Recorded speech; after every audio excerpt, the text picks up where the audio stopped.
첫 보금자리였던 쉐어하우스를 떠나 반지하 집에서 새로운 생활을 시작하게 된 이 집은 구조가 조금 독특했습니다. 앞마당에서 보면 일반적인 1층, 그라운드 레벨처럼 보이지만 뒷마당으로 돌아가면 반지하 형태로 되어 있었습니다. 출입은 뒷마당을 통해서만 가능했고 차고를 지나야 집 안으로 들어갈 수 있었습니다. 현관문을 열면 가장 먼저 주방이 나왔고 오른쪽으로 계단 2칸을 올라가면 거실과 안방이 있었습니다. 반대로 왼쪽으로 계단 2칸을 올라가면 방 2개와 화장실이 자리하고 있었습니다.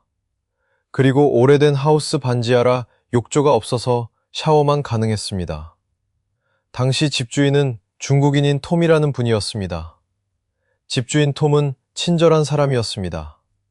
이사하는 날에는 자신의 트럭으로 무겁고 큰 짐까지 직접 옮기는 일을 도와주었습니다. 이전에 머물던 쉐어하우스가 신축이었다면 이번에 이사한 반지하 집은 세월의 흔적이 고스란히 느껴지는 오래된 주택이었습니다. 2층에는 연세가 지긋한 백인 부부가 거주하고 있었고 집 안으로 들어서면 중정처럼 꾸며진 작은 마당과 커다란 나무 한 그루가 가장 먼저 눈에 들어왔습니다. 그 공간은 오래된 집이었지만 한편으로는 아늑하고 편안한 분위기를 자아냈습니다. 하지만 집으로 들어가는 입구는 차고를 통과해야만 들어갈 수 있었고 차고에는 엔지니어였던 집주인의 각종 공구와 물건들이 가득 쌓여 있었고 집에 들어설 때마다 왠지 모를 답답함과 우울함이 느껴지곤 했습니다. 어떻게 보면 낯선 외국에서 힘들었던 캐나다 생활을 느끼게 하는 징조였을까요? 전형적인 캐네디언 올드하우스라 집안 전체는 오래된 카펫으로 덮여 있었습니다.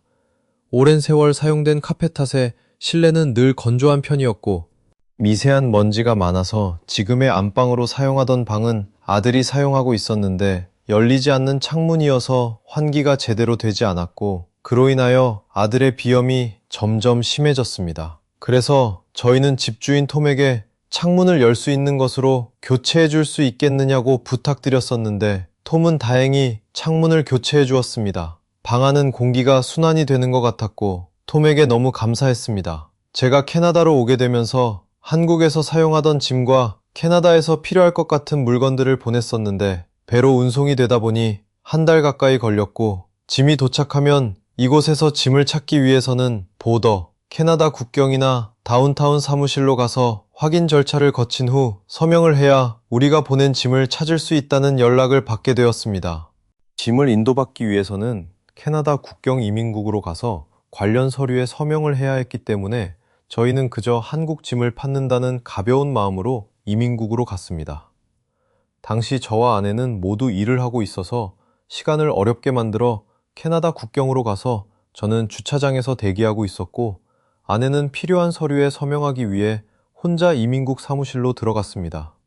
간단한 절차일 거라 생각했기에 금방 나올 줄 알았습니다만 예상과 달리 거의 3시간이 지나서야 아내가 밖으로 나왔습니다. 아내의 얼굴은 새하얗게 질려 있었고 무언가 큰 일이 벌어진 것 같은 표정이었고 저도 그 모습을 보는 순간 가슴이 철렁 내려앉았습니다. 그 이유는 이삿짐 속에 간이 욕조를 구입해서 보낸 것이 있었는데 아내에게 불법 체류를 목적으로 이곳에 정착하려고 한다라는 말도 안 되는 얘기를 하면서 아내를 죄인 다루듯이 했다는 것이었습니다. 당시 아내는 영어도 익숙하지 않았고 워킹 비자가 완벽히 나오지 않고 워킹 비자가 나오기 직전 파일 넘버만 있어서 그랬는지 아내의 신분이 전산상에 뜨질 않았다는 것이었습니다. 아내는 갑작스럽게 벌어진 상황에 어떻게 대처해야 할지 몰랐습니다. 그리고 그 당시 이 이민관들이 워킹 비자도 그 자리에서 취소할 수도 있는 그런 권한도 갖고 있었습니다. 순간 이민을 도와주었던 이주공사 대표가 떠올랐고 이민관에게 제 친구를 바꿔준다고 하면서 전화를 걸어 이민관과 직접 통화가 이어졌습니다. 당시 대표는 업무차 캘거리로 이동하던 중이었는데 고속도로 한쪽에 차를 세운 뒤 전화를 받았다고 해요. 잠시 후 수화기 너머로 대표의 단호한 목소리가 들려왔습니다. 이민관과 통화하는 목소리를 아내까지 들릴 정도였다고 합니다. 대표는 제 고객은 신분이 명확한 사람들이고 아무런 잘못도 없는 사람을 마치 범죄자를 신문하듯 장시간 붙잡아 두는 것은 결코 받아들일 수 없습니다. 필요한 서류는 모두 준비해 보내겠다라고 강하게 항의했다고 합니다. 우렁차고 확신에 찬 목소리를 듣는 순간 아내는 혼자라는 두려움이 사라지고 큰 위로와 용기를 얻었다고 합니다. 누군가 자신들의 편이 되어 당당하게 나서준다는 사실만으로도 얼마나 든든했는지 모릅니다. 그 일을 겪으면서 우리가 정말 캐나다에 살 팔자인가 보다 라는 생각이 들었다고 합니다. 또한 눈에 보이지 않는 곳에서 우리를 응원하고 도와주는 사람들이 있다는 사실을 깨닫게 되었고, 그 덕분에 새로운 삶을 시작할 용기와 희망을 얻을 수 있었습니다. 우리는 단지 오래된 집에 욕조가 없어서 아내가 일을 마치고 집에 와서 반신욕이라도 하면 좋겠다고 해서 조그만 욕조를 구입하여 짐 속에 가져온 것 뿐인데, 이민관들은 우리 가족을 불법 체류자로 살면서 아기까지 낳아 살려는 의도라고 판단했으니 돌이켜보면 정말 이해하기 어려웠던 일이었습니다. 아내는 영혼이 털린 모습으로 차로 돌아왔던 것이었습니다.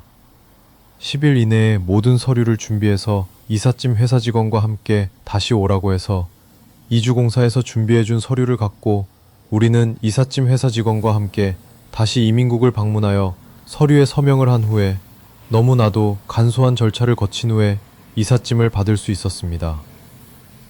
이렇게 간단한 것을 보도에 붙들려서 2명의 이민관에게 취조를 받았어야 했나 하는 생각에 뭔지 모르게 허무했었습니다.